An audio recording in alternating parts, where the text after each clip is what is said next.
ঠিক আছে, এবার ইলেকশনত আপোনালোকে বিজেপিক জিকাই দিব, চেনি দালি তেল নিমখ সব বিনা পইচাত পাই যাব। হ'ব, অলপ জোৰ কৰি হাত পঠাই দিয়ক পুৰা।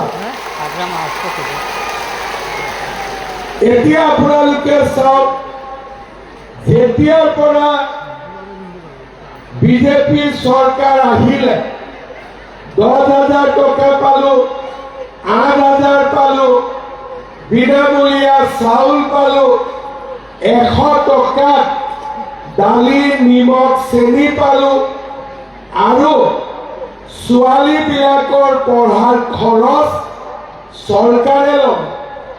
এতিয়া 1 ফেব্ৰুৱাৰীৰ পৰা ছোৱালীৰ দৰে লৰাইও পঢ়াৰ খৰচ চৰকাৰৰ পৰা পাব। তাৰমানে মাকৰ দেউতাকৰ যিমান কষ্ট গোটেইখিনি কোনে ললে? চৰকাৰে লয়। চাউল আমি দিলো, দালি নিমখ চেনি আমি দিলো, লাহেকৈ তেলো দিব লাগিব, অৰুণোদয় দিলো, উদ্যমিতা দিলো, ল'ৰা ছোৱালীৰ এডমিশ্যনৰ খৰচ দিলো, মাহত কলেজত পঢ়িব টকা দিলো, আৰু বেমাৰ হলে 5 লাখ টকালৈকে বিনামূলীয়া আমি চিকিৎসাৰো ব্যৱস্থা কৰিলো। প্ৰধানমন্ত্ৰীৰ ঘৰ কোনে কোনে পোৱা নাই? হাত দাঙক। কোনে কোনে পাইছে? হাত দাঙক। প্ৰধানমন্ত্ৰীৰ ঘৰ এতিয়া নোপোৱাবিলাকে হাত দাঙক। এতিয়া আমি নোপোৱাবিলাকৰ কাৰণেও জিঅ' টেগিং কৰিছো। নোপোৱা মহিলাসকলেও এতিয়া প্ৰধানমন্ত্ৰীৰ ঘৰো পাই যাব। তাৰমানে আপোনালোকে চিন্তা কৰক, থাকা ঘৰৰ পৰা খোৱা চাউললৈকে, মাহৰ খৰচলৈকে, পঢ়াৰ সুবিধালৈকে গোটেইখিনি কোনে দিছে? আমাক নৰেন্দ্ৰ মোদী ডাঙৰীয়াই দিছে, বিজেপি চৰকাৰে দিছে। অলপ আগতে হাগ্ৰামা মহিলাৰী ডাঙৰীয়াই আপোনালোকক কৈ আছিলে যে ইলেকশ্যনৰ সময়ত তেখেতে যি যি প্ৰতিশ্ৰুতি দিছিলে সেই কামবিলাকো তেওঁ কৰি দিব।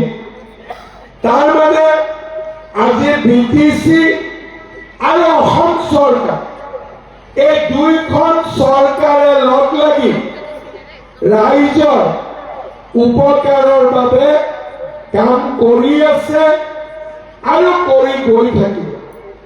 মাত্ৰ আপোনালোকে আমাক সহযোগিতা কৰিব, আমি যাতে আপোনালোকৰ কাৰণে এনেকৈ সদায় নতুন নতুন কাম আমি কৰি গৈ থাকিব পাৰো। হাগ্ৰামা মহিলাৰী ডাঙৰীয়াই ইলেকশ্যনত প্ৰতিশ্ৰুতি দিছিলে, তেওঁৰ কাম তেখেতে কৰিব, চৰকাৰে তেখেতক সহায় কৰিব। আৰু মই যিখিনি কৈ আছো সেইখিনি কামো মই কৰিম। আৰু আমাক দুইজনকে কোনে সহায় কৰিব? প্ৰধানমন্ত্ৰী মোদী ডাঙৰীয়া, যাতে আমাৰ সকলোৰে উন্নতি হ'ব পাৰে, আমাৰ পৰিয়ালবোৰ আগুৱাই গৈ থাকিব পাৰে, ল'ৰা ছোৱালীয়ে শিক্ষা লাভ কৰিব পাৰে। 17 তাৰিখে প্ৰধানমন্ত্ৰী ডাঙৰীয়া গুৱাহাটীলৈ আহিব, আৰু আপোনালোকে জানি ভাল পাব, প্ৰধানমন্ত্ৰী ডাঙৰীয়াৰ উপস্থিতিত গুৱাহাটীত 11,000 আমাৰ বড়ো বাইদেউ ভণ্টিসকলে গুৱাহাটী ষ্টেডিয়ামত একেলগে বাগৰুম্বা নাচিব। কিমানে 11,000 ছোৱালীয়ে একেলগে বাগৰুম্বা নাচিব। আগতে কেতিয়াও ইমান ডাঙৰ কাম হোৱা নাছিল। আজি আমি বাগৰুম্বা দেখিছো 100 গৰাকীয়ে নাচা, 200 গৰাকীয়ে নাচা। পৰহি দিনাখন ৰাতি কিমানে নাচিব? 11,000 ছোৱালীয়ে একেলগে নাচিব। চাবনে নাই টিভিত আপোনালোকে?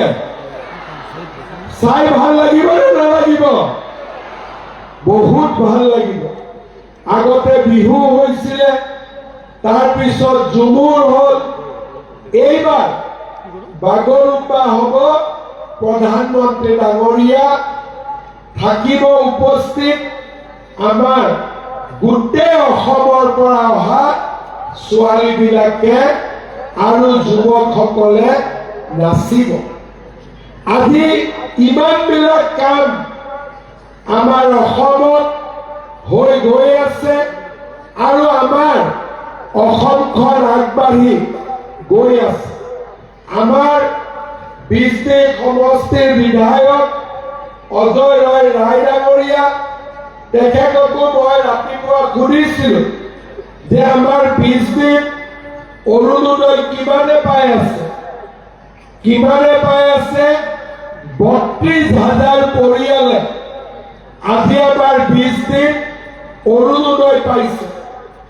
আমাৰ 20 64,000 ফেমিলিয়ে বিনামূলীয়া চাউল পাইছে। 100 টকা দালি, চেনি, নিমখ পাইছে। আমাৰ ইয়াতে বহু ছোৱালীয়ে নিযুত মইনা আঁচনি পাইছে আৰু আমাৰ দুখীয়া পৰিয়ালসকলক ঘৰৰ কাৰণে আমি জিঅ' টেগিঙো কমপ্লিট কৰিছো। ইমানবিলাক কাম আমাৰ 20 হৈছে আৰু আগলৈকেও হৈ থাকিব। আপোনালোক ৰাতিপুৱা 8টা বজাতে আহিছে। কালি ৰাতি ভালকৈ টোপনি মাৰাই নাই। আজি সোনকালে ঘৰত ঘূৰি যাব লাগিব। সেইকাৰণে আমি বহুত দীঘলীয়াকৈ নকওঁ। আমি চেকবিলাক কেনেকে দিম? ভিঅ বাইদেউসকল ইয়াত বহি আছে। পঞ্চায়তে VCDCত বহি আছে। আমাৰ অফিচৰ পৰা চেকবিলাক আমি ভিঅ বাইদেউসকলক দি দিম। ভিঅ বাইদেউসকলৰ পৰা চেক কেইখন আপোনালোকে কেনেকে পাব? ইয়াত গোটৰ সভানেত্ৰী কোন কোন আছে? হাত দাঙক।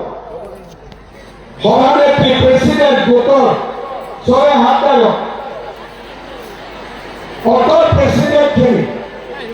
এতিয়া প্ৰেচিডেণ্টসকলে ভিঅ'ৰ পৰা চেকখন ল'ব আৰু মেম্বাৰসকলক বিলাই দিব। কোনেও এইটো নক'ব যে চেক ঘৰত ল'ম। চেক যদি ঘৰত লয়, মাজৰ মানুহে আকৌ আপোনালোকৰ পৰা 200-300 টকা খুজি লয়। মই ঠিক কৈছো নে নাই কোৱা? সেইকাৰণে কষ্ট হলেও আজি ইয়াতে বহি চেকখিনি আপোনালোকে লৈ যাব। হ'ব? মই ঠিক কৈছোতো? প্ৰথমতে ভিঅ'ৰ পৰা গোটৰ সভানেত্ৰীৰ পৰা আপোনালোকে চেকবিলাক লৈ ল'ব। মাঘ বিহুৰ সকলোকে ওলগ জনাই